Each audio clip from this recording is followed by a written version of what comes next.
यदि कोई आता है, ज्वाइन होता है, तो अपने को यहाँ पे दिखेगा। सी तो यूनिट 1 आपकी जो है वो टोटल बेसिक्स की है, आपको इंट्रोडक्शन है। इसमें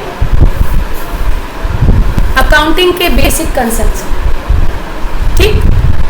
फाइनेंशियल स्टेटमेंट्स क्या होते हैं? स्टेटमेंट का मतलब होता है रिपोर्ट, और फाइनेंशियल स्टेटमेंट का मतलब होता है ऐसी रिपोर्ट जिससे आपको आपके पैसों का जो इनफ्लो आउटफ्लो है वो पता चले, है ना।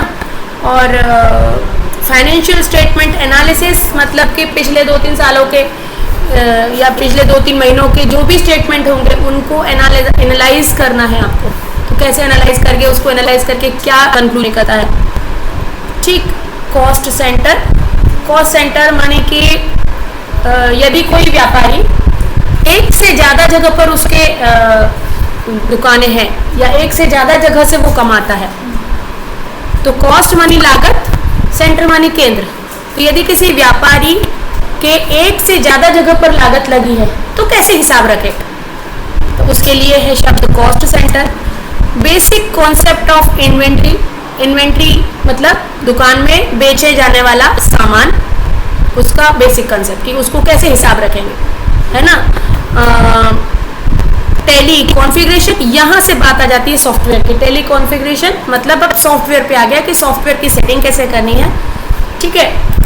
Data directory, folder configuration, single, ये अब ये नीचे से पूरा सॉफ्टवेयर, ठीक है। तो हमें थ्योरी में ज़्यादा थ्योरी नहीं पढ़ना है, लेकिन सिर्फ उतनी ज़रूर पढ़ना है जो कि कंसेप्चुअली ज़रूरी है, ओके। तो यहाँ पर हमारी शुरुआत होती है डेफिनेशन से, और वो डेफिनेशन है ये कि भाई बिजनेस होता क्या है। कोई भी ऐसा कार्य जो प्रॉफिट कमाने के लिए किया जाए उसे हम बिजनेस कह सकते हैं, ठीक है।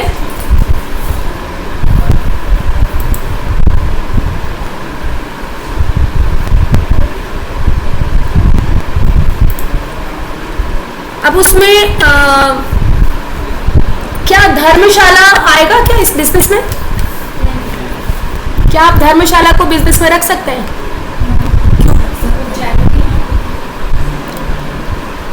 चैरिटी है, चैरिटी का एक मतलब हुआ जहां पर आप दे रहे और सामने वाले से कुछ ले नहीं रहे, मतलब जहां आपका सिर्फ एक्सपेंस हो रहा है, तो आपकी इनकम कहीं और से आ रही है और आप उसको कहीं एक हाथ जगह पे एक्सपेंस कर रहे हैं, तो वो तो डोनेशन हो गया, चैरिटी हो गया। लेकिन बात यहाँ पर आ गई धर्मशाला, मानी कि एक कंप्लीट बिल्डिंग की बात आ गई, एक कंप्लीट ऑर्गेनाइजेशन आ गई जहाँ पे मेंटेनेंस आ गया, है ना। और जब मेंटेनेंस हो रहा है तो मेंटेनेंस करने के लिए आपको लोग रखने पड़ेंगे, व्यवस्था बनाने के लिए। यदि लोगों को आप काम करने के लिए रखोगे तो उनको सैलरी देना पड़ेगी, और यदि ये सब आप करते हो तो फिर वो एक बिजनेस की कैटेगरी में आ जाता है। हाँ, नो प्रॉफिट नो लॉस में आ सकता है, ठीक है, आप उसको एक एनजीओ कह सकते हैं, लेकिन बिजनेस है। क्यों है बिजनेस? क्योंकि कोई भी व्यक्ति धर्मशाला, मान लीजिए कि आप धर्मशाला खोलना चाहते हैं, तो आपको वो धर्मशाला चलानी भी पड़ेगी। आप खाली बिल्डिंग खोल के छोड़ नहीं सकते कि भैया ये बिल्डिंग रख दी मैंने, आप आओ रहो जाओ। और यदि आपको उसको मेंटेन करना है तो आपको उसमें खर्च करना है, और यदि आपको उसमें खर्च करना है तो आपको इनकम भी करना है, और यदि आपको इनकम करनी है और एक्सपेंस भी हो रहा है और इनकम भी करनी है तो आपको हिसाब रखना है, ठीक है। तो भले ही आपको बहुत सारा प्रॉफिट नहीं कमाना है, लेकिन आपको उसको चलाना है, क्योंकि यदि आपने प्रॉफिट नहीं कमाया तो आपकी धर्मशाला मेंटेन नहीं होगी, और यदि आपकी धर्मशाला मेंटेन नहीं होगी तो चलेगी कैसे, लोग आके रहेंगे कैसे, ठीक है ना। तो वो भी एक बिजनेस में आए। तो ऐसा कोई भी काम जहां आपका खर्चा हो रहा है और आपकी इनकम हो रही है, तो वहां जरूर प्रॉफिट और लॉस तो होगा ही होगा, क्योंकि यदि आप खर्च कर रहे हैं तो पहले आपने लागत लगानी है तभी ना खर्च कर पाओ, ठीक है। तो इसीलिए धर्मशाला हो गई, वृद्धाश्रम हो गए, ये जो सरकार की मदद से चलने वाली संस्थाएं होती हैं वो भी बिजनेस की कैटेगरी में आ जाती हैं, भले ही वो जो है वो आपका नॉन प्रॉफिट में चले जाए, लेकिन बिजनेस है, क्योंकि आपको उसको मेंटेन करना पड़ा है। ठीक है, इसके बाद आती है अकाउंटिंग क्या होती है, ये सेकंड क्वेश्चन। ठीक है, कहने का मतलब यह है कि आपको शब्द को बिल्कुल उसी मीनिंग में नहीं देखना है, हर वर्ड का बियॉन्ड द मीनिंग एक लेकर चलना है। ठीक है, सेकेंड है वर्ड व्हाट इज अकाउंटिंग, लेखांकन हिंदी में अपन बोलते हैं। अकाउंटिंग क्या है? एक बहुत सिंपल सी डेफिनेशन कल मैंने बताई थी कि किसी भी व्यापार में किए जाने वाले लेन देन को व्यवस्थित रूप से लिखना अकाउंटिंग कहलाता है। ठीक है, ये एक सिंपल सी छोटी डेफिनेशन है जो कि जनरली हम लोग याद रखते हैं, परंतु यदि उसको हम डिटेल में समझें तो अकाउंटिंग की डेफिनेशन देने वाले कई सारे लोग हैं और उन्होंने अपने अपने हिसाब से दे दिए, लेकिन हम उन सबको मिला जुला लें, सबकी डेफिनेशंस को मिला लें तो बहुत सारे उसके फीचर्स निकल के आते हैं, और उन फीचर्स में से जो जो जो समरी बनती है वो ये बनती है। Accounting is a process of identifying, आप कुछ भी लेन देन कर रहे हो, ठीक है, कुछ भी लेन देन कर रहे हो तो क्या लेन देन कर रहे हो पता होना चाहिए ना। हम जनरली भी जब बाजार में जाते हैं 100 रुपए लेकर जाते हैं, 100 रुपए से वापस आके जब हिसाब लिखते हैं उस 100 रुपए का, तो हम 10 रुपए खर्च हुए, 20 रुपए खर्च हुए, 30 रुपए खर्च हुए नहीं लिखते हैं, 10 रुपए कहाँ खर्च हुए ये भी लिखते हैं। तो हमें आइडेंटिफाई करने आना चाहिए। तो यहाँ पे आइडेंटिफाई वर्ड, मैंने पहले भी कहा था आइडेंटिफाई वर्ड बहुत इंपॉर्टेंट है। तो accounting is a process of identifying, accounting एक प्रक्रिया है, किस चीज की प्रक्रिया है? ट्रांजैक्शंस को, लेन देन को पहचानने की, ठीक है, उनको रिकॉर्ड करने की। लिखने से पहले पहचानना है, नगद हो रहा है कि उधार हो रहा है पहले पहचानना है, ठीक है। उसके बाद जब लिख लिया, लिखने के बाद समराइजिंग, उसको कैटेगराइज करके समराइज करना है ना।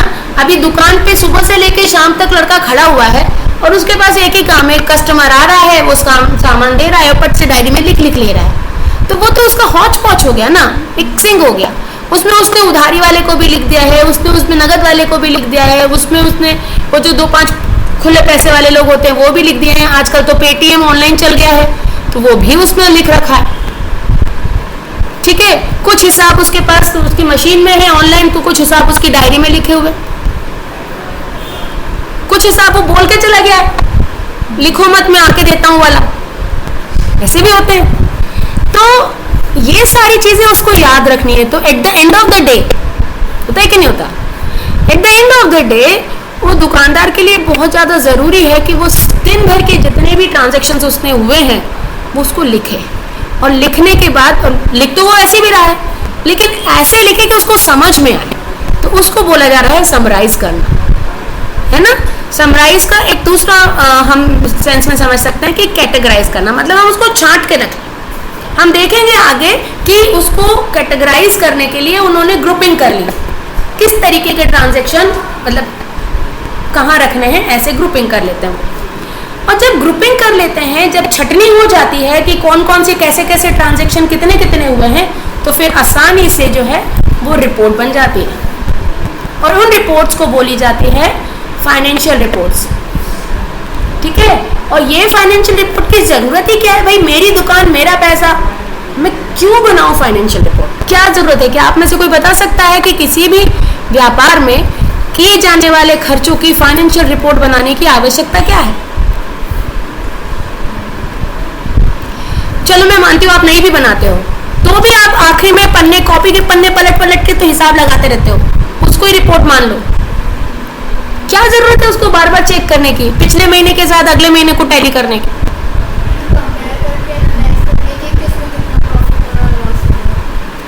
भाई भाव हमेशा बदलते घटते रहते हैं, उधारी हमेशा कम होती जाती है, कभी कभी बढ़ती भी जाती है। कितना आपने सोचा था वो कितना हो गया, ये तो आपको कंपेयर करना पड़ेगा ना। हमने सोचा क्या था और हो क्या रहा है। हमने सोचा था कि भैया इस एक पर्टिकुलर टाइप का सामान मेरी दुकान में ज्यादा बिकेगा, पता चल रहा है मैं ज्यादा ले आई और बिक ही नहीं रहा है।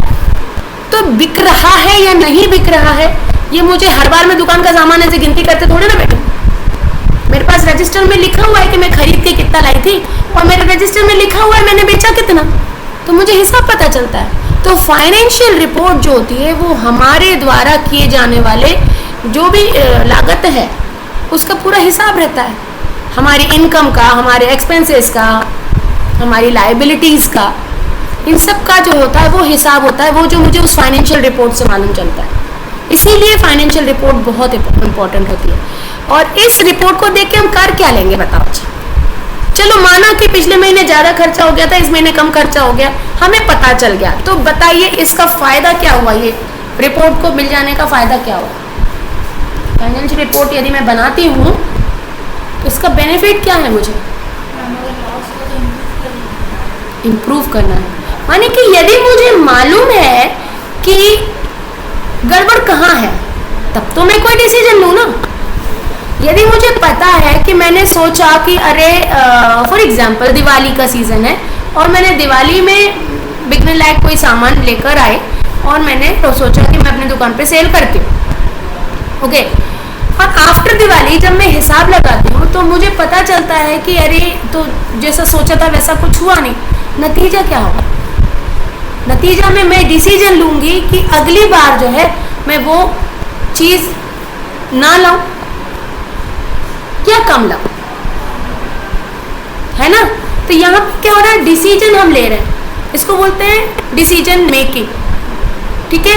तो फाइनेंशियल रिपोर्ट एक ओनर को, एक जो दुकान का मालिक होता है, एक मालिक को निर्णय लेने के लिए सक्षम बनाता है। तो यदि किसी कंपनी को डिसीजन लेना है कि उसे फलाना कंपनी ओवरटेक करनी है कि नहीं करनी, तो वो यूं ही थोड़ी ना कि अरे मेरे पास ज़्यादा पैसे हैं, मेरे को तो उसका नाम बड़ा अच्छा लगता है, मैं उसको टेक ओवर कर लेता हूँ, ऐसा नहीं होता है। या फिर हम लोगों को ही सोच लो, हम लोगों को किसी कंपनी में अपने पैसा इन्वेस्ट करना है तो हम यूं ही थोड़ी ना इन्वेस्ट कर देंगे कि चलो किसी ने वाले वो अच्छा उससे चला। हम फुल एनालिसिस करेंगे, हम फाइनेंशियल रिपोर्ट्स देखेंगे। तो फाइनेंशियल रिपोर्ट्स जो होती हैं वो डिसीजन मेकिंग में हेल्पफुल होती है। तो ये पूरी एक साइकिल होती है, कंप्लीट प्रोसेस होती है ना। इसीलिए अकाउंटिंग की डेफिनेशन बनती है, accounting is a process of identifying, recording, summarising and reporting economic information to decision makers. Decision makers को सही डिसीजन लेने के लिए सहायक होती है in the form of financial statements, financial statements के रूप। इनकम एक्सपेंस स्टेटमेंट है ना, वो एक फाइनेंशियल रिपोर्ट है। नाम से समझ में आ रहा है, इनकम एक्सपेंस स्टेटमेंट मतलब ऐसी रिपोर्ट जिसमें इनकम और एक्सपेंस का पूरा कच्चा चिट्ठा आपको मिल जाएगा, कितनी इनकम हुई, कितना एक्सपेंस हुआ। बैलेंस शीट, बैलेंस शीट में किस चीज़ का हिसाब पता चल जाता है हमें? एसेट्स और लायबिलिटी का, कि एसेट मतलब मेरे पास प्रॉपर्टी कितनी है, प्रॉपर्टी मतलब ऐसी चीज़ है जिस पर मेरा हक है ना। और लायबिलिटी मतलब सिर्फ खर्चे।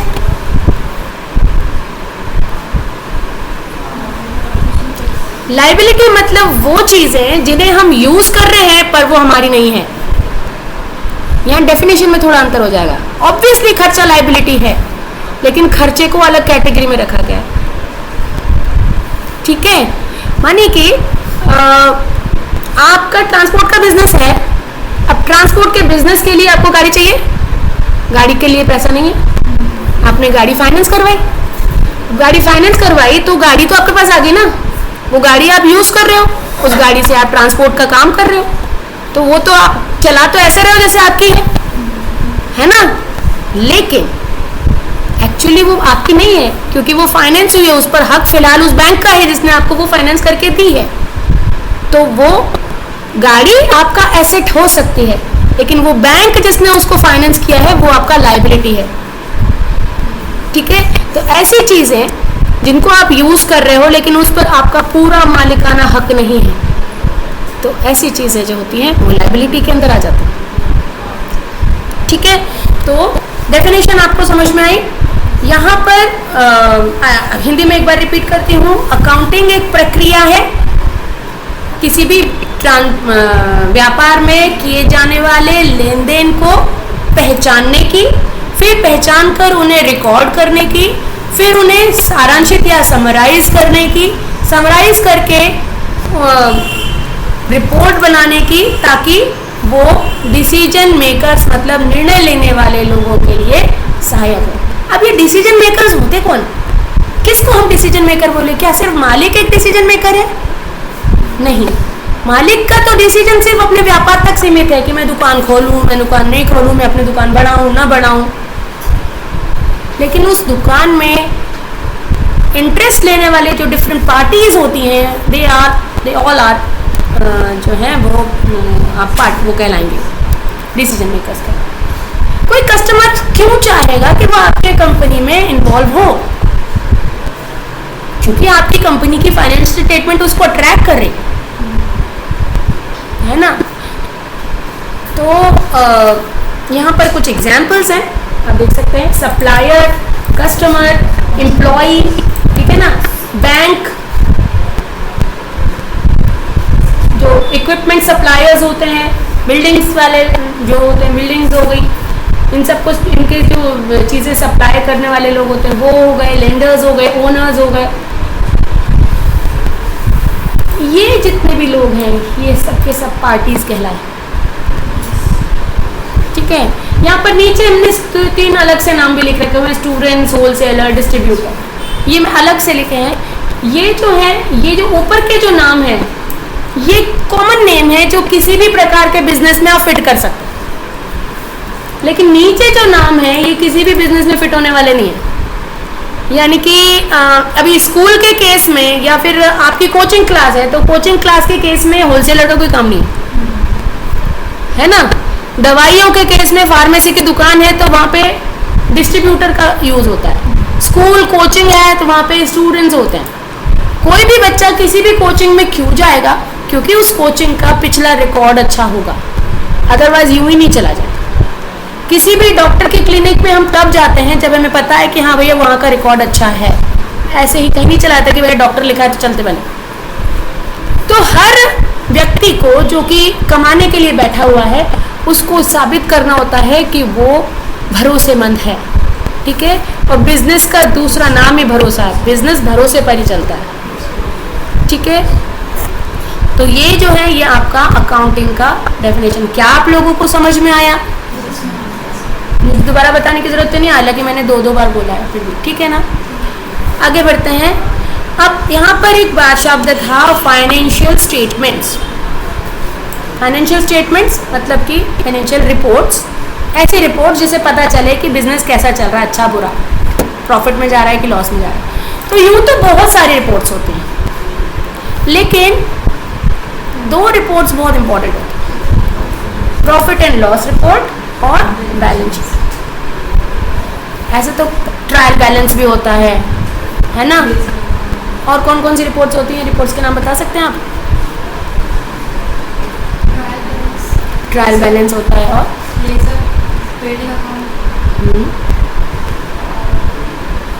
ये सब रिपोर्ट्स हैं? नहीं, मैं रिपोर्ट्स की बात कर, मैं स्टेटमेंट्स की बात कर रही हूँ।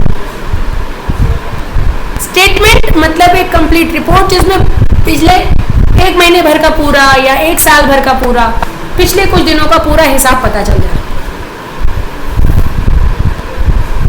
जैसे बैंक का हिसाब मुझे जानना है कि मेरा बैंक में जो भी, बैंक के साथ जो भी ट्रांजैक्शन होता है तो उसके लिए बैंक रिकंसाइलेशन रिपोर्ट होती है ना। मुझे अपना प्रॉफिट और लॉस का हिसाब चाहिए तो उसके लिए मेरे पास होती है प्रॉफिट एंड लॉस रिपोर्ट। मुझे अपनी लायबिलिटी और एसेट्स मतलब संपत्ति और दायित्व का हिसाब चाहिए कि भैया मेरे पास संपत्ति ज़्यादा है या मेरे ऊपर उधारी ज़्यादा है, यदि मुझे इसका हिसाब चाहिए तो उसके लिए होती है बैलेंस शीट रिपोर्ट, है ना। मुझे ये पता करना है कि मेरे बिजनेस में कैश फ्लो कितना है। कैश फ्लो मतलब कैश का बिजनेस में आना और कैश का बिजनेस से जाना, इनफ्लो आउटफ्लो, ये भी एक स्टेटमेंट है। ऐसे ही जैसे कैश होता है वैसे ही फंड भी होता है। अभी कैश और फंड में डिफरेंस कोई समझ सकता है क्या? समझा सकता है? फंड किसको बोलते हैं?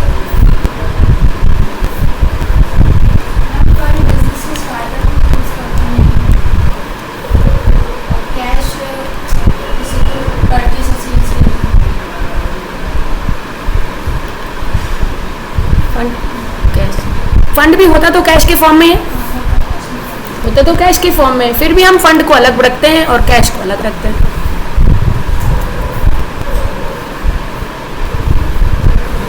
शब्दों के उपयोग अलग अलग जगह पे हो जाते हैं। देखो, एक कंपनी दान करती है हर महीने, हर साल किसी मंदिर में बड़ा भारी दान करती है, भंडारा करवाती है समझ लो, और एक साल वो बोलती है अरे फंड नहीं है इसलिए इस बार हम नहीं करवा पाएंगे, ठीक है। या फिर एक कंपनी, उसको अपने आप को ग्रो करना है, अपनी एक ब्रांच और खोलनी है, तो वो बोलेगी अरे फंड नहीं है, या वो बोलेगी कैश नहीं है। क्या सही है?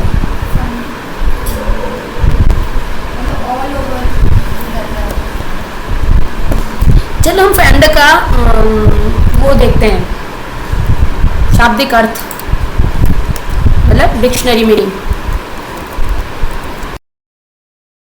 वैसे हमें पता है पर फिर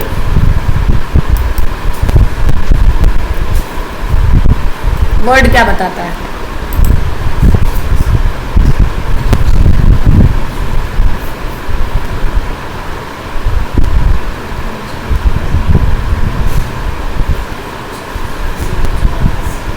निधि। अब निधि का अर्थ तो पता ही होगा ना।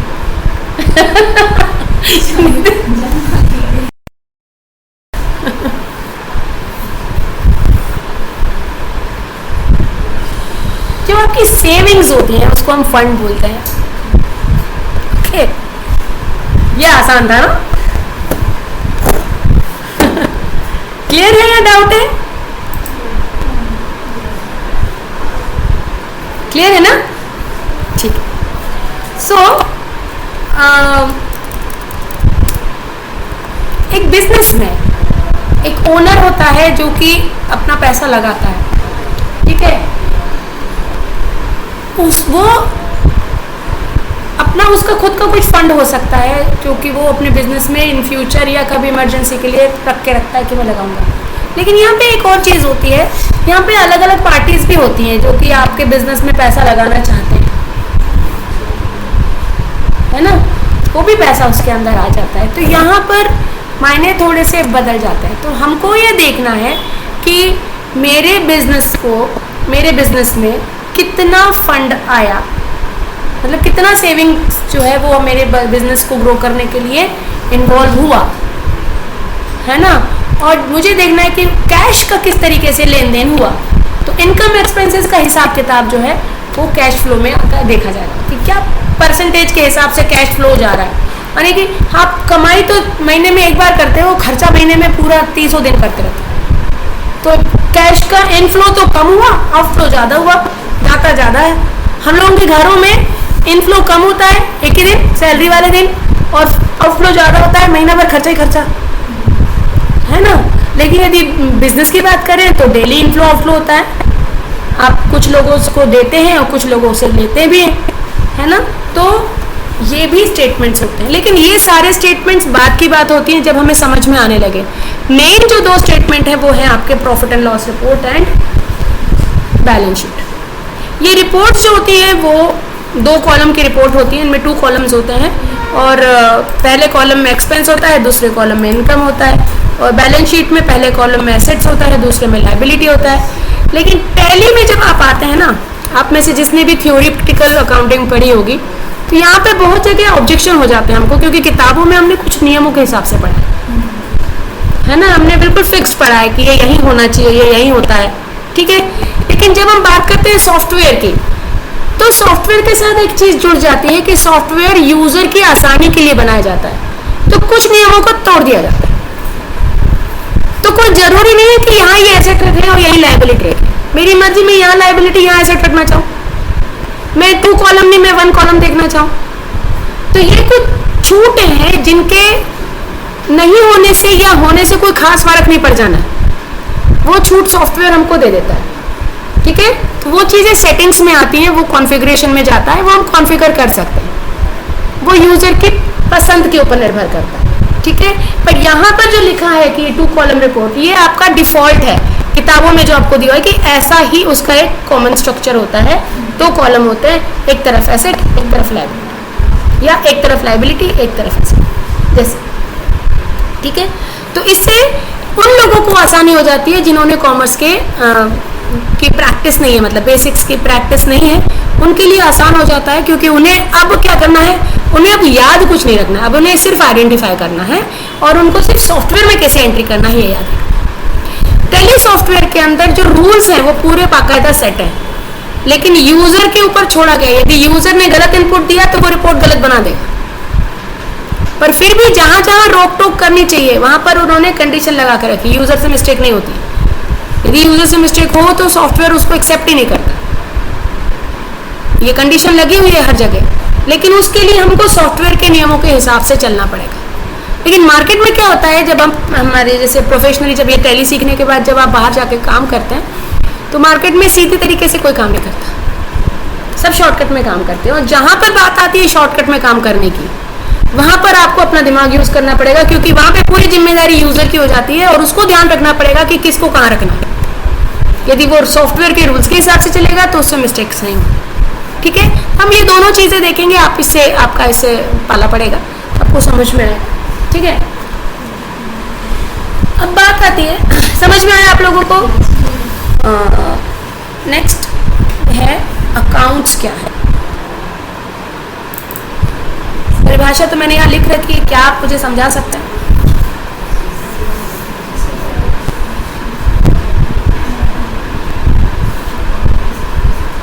यहाँ पे अकाउंट मनी ईट लिखा हुआ अकाउंट मतलब खाते और खाते मतलब ईट। ओके, डेफिनेशन लिखी हुई है, मुझे प्लीज एक्सप्लेन करिए।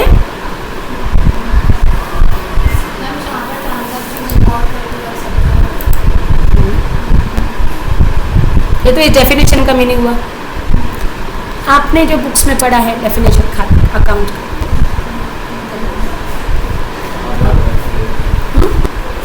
बोलो बोलो, समझा? अकाउंट, हाँ ठीक है, तो हम उसको अकाउंट क्यों बोलते हैं? हम उसको अकाउंट ही क्यों बोल रहे हैं? क्योंकि ऊपर तो हमने प्रॉफिट एंड लॉस को रिपोर्ट बोल दिया, फिर यहाँ पर हम उसको अकाउंट बोल रहे हैं।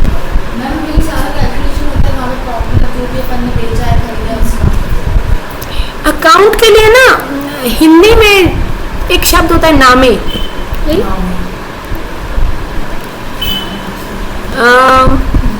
जैसे कि हम इस कोचिंग को एक बिजनेस मान लेते हैं, ठीक है।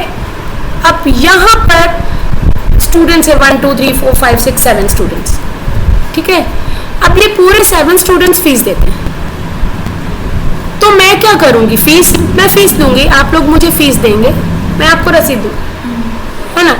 तो मैं जब आपसे फीस लूंगी तो मैं क्या करूंगी, बस फीस लेके रख लूंगी, रसीद में बस टेली फीस लिख दूंगी, या फिर मैं आपका नाम भी लिखूंगी।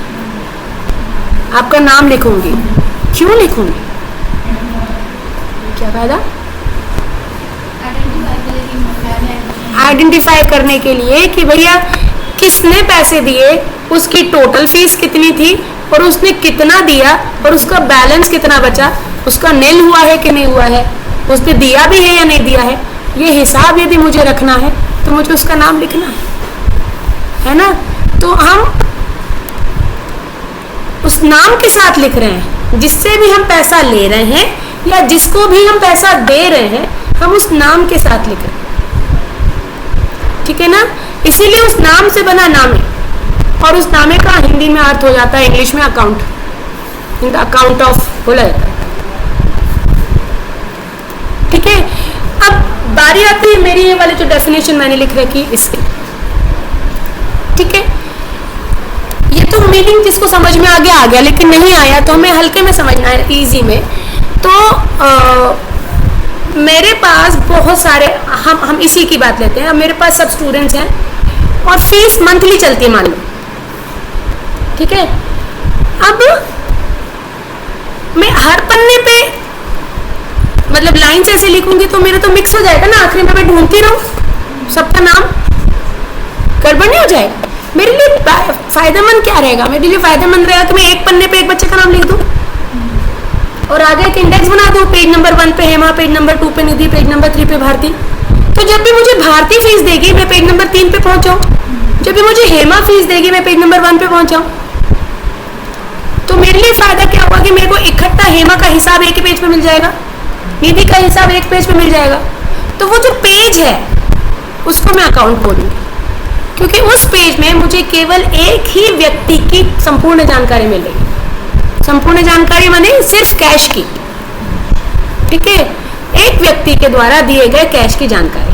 अब आप LIC का काम करते हैं, ओके, आपके बहुत सारे कंज्यूमर्स कस्टमर्स हैं, सब लोग आपको हर अपने समय पे कोई 3 महीने में, 6 महीने में, महीने भर में पैसे देते हैं। तो आप उनसे पैसे लेके रख नहीं लेते, आप नाम के साथ लिखते हो, ठीक है, ताकि अगली बार जब वो देगा तो उसी के नाम के नीचे लिख दोगे कि भैया इन्होंने जनवरी में दी थी, अब इनकी ड्यू हो गई मार्च में, इन्होंने मार्च में दे दी, अब इनकी ड्यू हो गई जुलाई में। एक ही जगह पे आप लिख रहे हो। तो उस पर्टिकुलर प्लेस को हम अकाउंट बोल देते हैं, क्योंकि उसी जगह पर मुझे उसका कंप्लीट डेटा मिल जाना है कैश का, उसके बैलेंस का, ठीक है। तो इसीलिए हम उसको अकाउंट बोलते हैं। और वो पूरी की पूरी जो फाइल होती है ना, पूरी की पूरी कॉपी जिसके अंदर हमने सारे पन्ने जोड़ के रखे हुए हैं, वो कहलाता है लेजर या फिर जर्नल। क्या बोले बताओ? एंट्री अलग है, रजिस्टर अलग है। हम बात मैंने आपसे रिपोर्ट पूछी थी तो आपने रिपोर्ट में लेजर का नाम लिया था। तो लेजर एक रिपोर्ट हो गया जिसके अंदर सारे अकाउंट्स की डिटेल आपको मिल जाती, कितने अकाउंट है, ठीक है। तो वो पूरी की पूरी जो कॉपी है आपकी वो हो गई आपकी लेजर, और उस लेजर के अंदर जो नाम लिखे हुए हैं वो हो गए आपके अकाउंट, ठीक है। क्लियर हो रहा है? मैंने इस अकाउंट को और आसान बनाने के लिए एक डेफिनेशन बनाई है। ये डेफिनेशन अकाउंटिंग कॉमर्स की टर्मिनोलॉजी की नहीं है, पर हाँ ये डेफिनेशन अकाउंट्स को समझने के लिए बहुत आसान है, बहुत इजी पड़ती है। नाउन की जो डेफिनेशन है वही डेफिनेशन आप अकाउंट्स के साथ जोड़ सकते हैं। नाउन की डेफिनेशन क्या होती है? The name of any person, place और थिंग। सेम डेफिनेशन अकाउंट की भी आती है। व्यापार में उपयोग में आने वाले, बिजनेस में हम किसी भी व्यक्ति के साथ लेन देन कर रहे हैं, the name of any person. किसी भी चीज के साथ ट्रांजेक्शन कर रहे हैं, मतलब फर्नीचर खरीदा, बिल्डिंग खरीदी, तो किसी भी चीज के साथ ट्रांजेक्शन कर रहे हैं, है ना। या फिर कोई जगह, जमीन खरीद ली, किसी शहर में लेन देन कर लिया, तो पर्सन, प्लेस और थिंग, उस जगह का नाम लिखते हैं हम, ठीक है ना। And that name is called account. तो account is a name of any person or place or thing which is involved in transaction with the business. किसी भी व्यापार में किए जाने वाले लेन देन, ठीक है ना, को जिस तरीके से हम लिखते हैं उसे हम बोलते हैं एंट्री। एंट्री का मतलब होता है लिखना, ठीक है, और जो हम उसका नाम लिखते हैं वो कहलाता है अकाउंट। अच्छा मुझे बताओ, 500 रुपए दान में दिए, ठीक है, किसी भी व्यापारी ने दुकान के नाम से, दुकान का नाम इंपॉर्टेंट नहीं है, बस एक ट्रांजैक्शन हो गया है कि 500 रुपए दान में दिए। लिखेंगे कैसे?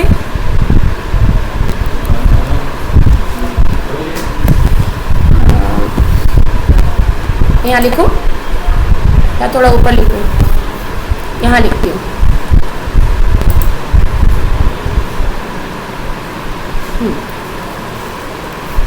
कैसे लिखेंगे दुकान का नाम?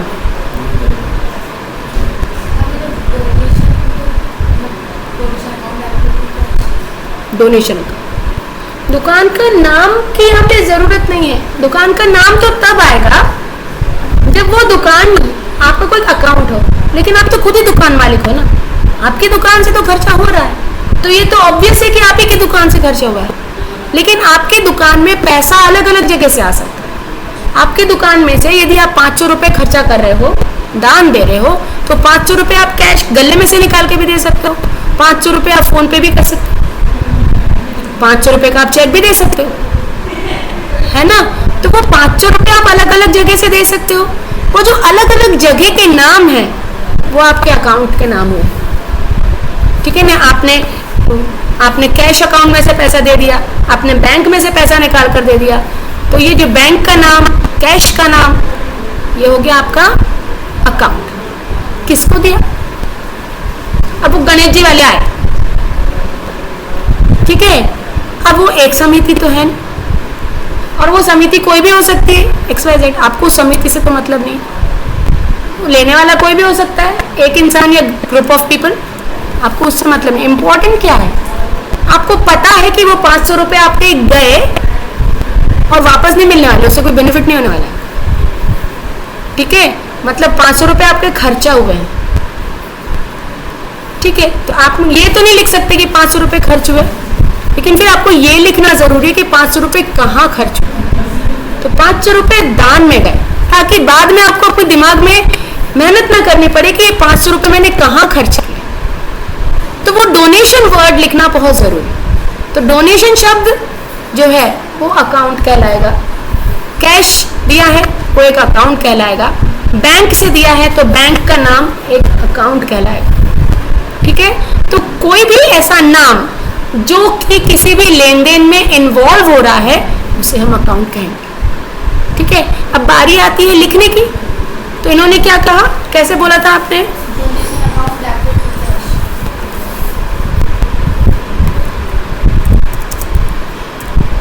डोनेशन अकाउंट,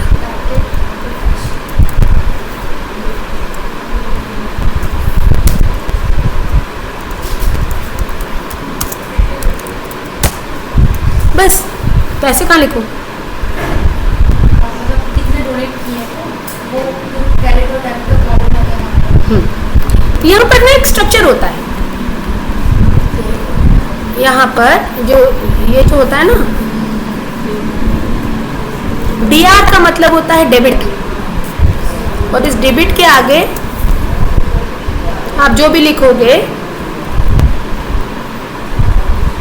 वो इस पर्टिकुलर ये जो नाम है इसके पास गया, और टू का मतलब होता है क्रेडिट,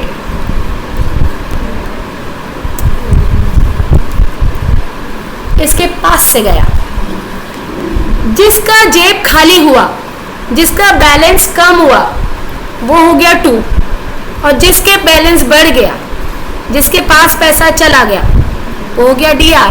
DR को दूसरे नाम में बाय भी बोलते हैं। हमारे पास 4 वर्ड्स हैं, बाय, टू, DR और CR।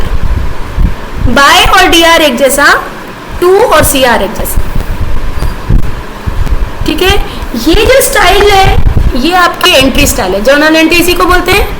इस तरीके से हम ट्रांजैक्शन को लिखते हैं, ठीक है, इस तरीके से ट्रांजैक्शन लिखा जाता है। इसका यहाँ पर तो हमने खुद से लिखा है इसलिए ऐसा बनाया, इसका एक प्रॉपर फॉर्मेट होता है, रजिस्टर आता है उसमें वो फॉर्मेट बना रहता है, वो फॉर्मेट मैं दिखाऊँ तो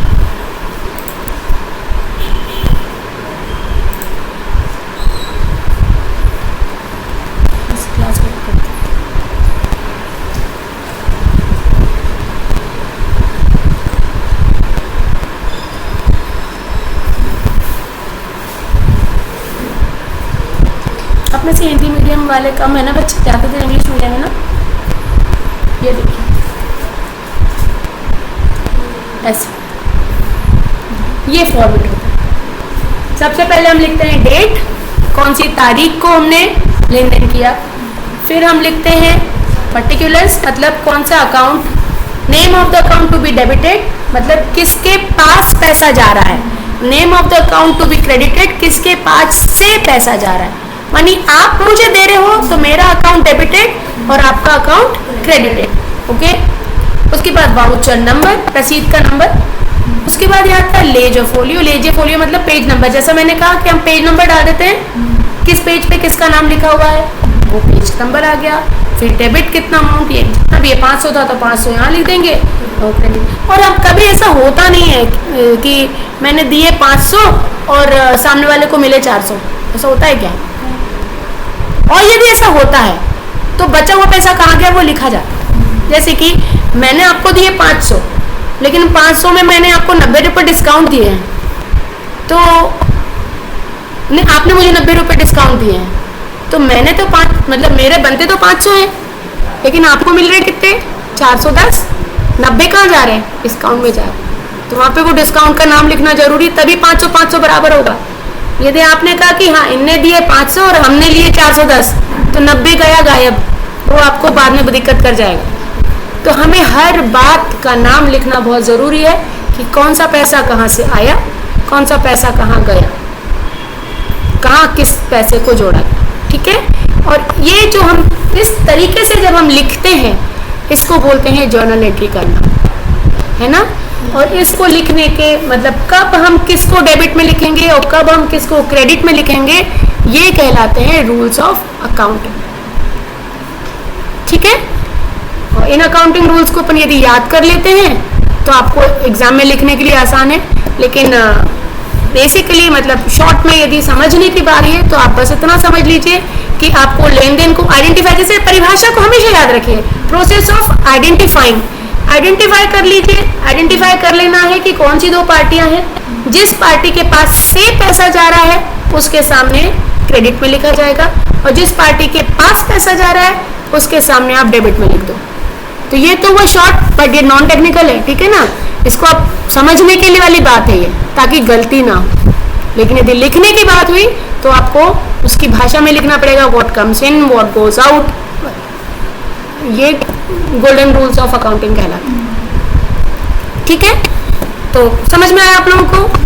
तो आज के लिए इतना ही। आज हमने देखा अकाउंटिंग की परिभाषा, अकाउंट क्या होते हैं, ठीक है। हमने देखा जर्नल क्या है, जर्नल एंट्री क्या होती है, ठीक है। हमने देखा रिपोर्ट्स क्या होते हैं, रिपोर्ट्स मुख्य रूप से 2 प्रकार की होती हैं। अब हम देखेंगे अकाउंटिंग के बेसिक टर्मिनोलॉजीज नेक्स्ट क्लास में, और अकाउंट के प्रकार मतलब टाइप्स ऑफ अकाउंट्स, ठीक है। टाइप्स ऑफ अकाउंट्स देखेंगे और कुछ बेसिक टर्मिनोलॉजीज हैं वो हमें आना बहुत ज़्यादा ज़रूरी है। क्लियर है।